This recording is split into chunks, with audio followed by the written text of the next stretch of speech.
نبدأ نشرتنا بأخبار الفرنسي بول بوجبا، حيث أعلن الاتحاد الدولي لكرة القدم تبرئة مانشستر يونايتد من ارتكاب أي مخالفة في عملية ضم بول بوجبا من يوفنتوس، لكنه قال إنه بدأ إجراءات تأديبية بحق النادي الإيطالي. وكان الفيفا قد طلب من اليونايتد معلومات حول انتقال بوجبا القياسي من يوفنتوس مقابل 89 مليون جنيه استرليني بعد تسريبات بشأن تفاصيل الصفقة الضخمة. وزعم كتاب بعنوان تسريبات كرة القدم الأعمال القذرة في كرة القدم أن مينو رايولا وكيل بوجبا حصل على أكثر من 40 مليون يورو من الصفقة، منها 27 مليون دفعها يوفنتوس. وقال المتحدث باسم الفيفا: نستطيع تأكيد بدء اتخاذ إجراءات تأديبية ضد يوفنتوس، لا يمكن أن ندلي بمزيد من التعليقات أثناء سير التحقيق. وأضاف: نؤكد أيضا عدم اتخاذ أي إجراءات ضد مانشستر يونايتد. وذكرت صحيفة الجارديان أن يوفنتوس قد يتم التحقيق معه بسبب انتهاك لوائح ملكية الطرف الثالث، بعدما قال رايولا في مقابلة العام الماضي إن النادي الإيطالي لم يكن يمتلك حقوق بوجبا بمفرده.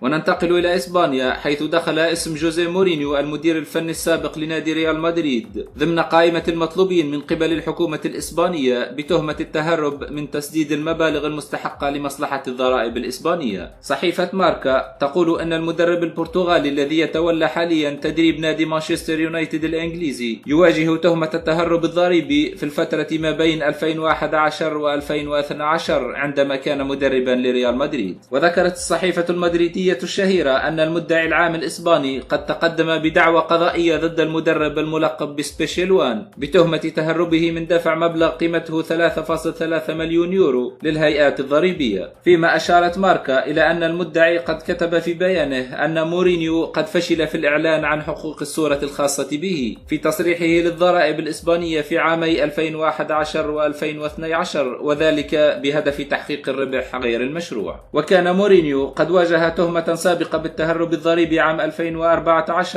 وأدى ذلك إلى معاقبته بدفع 1.15 مليون يورو، لكن السلطات الضريبية اكتشفت أن المعلومات المقدمة في تلك التهمة غير صحيحة. يذكر أن مورينيو كان قد رحل عن النادي الملكي في عام 2013 ليتولى تدريب تشيلسي الإنجليزي في ولايته الثانية، وذلك قبل الانتقال لتدريب الشياطين الحمر في عام 2016.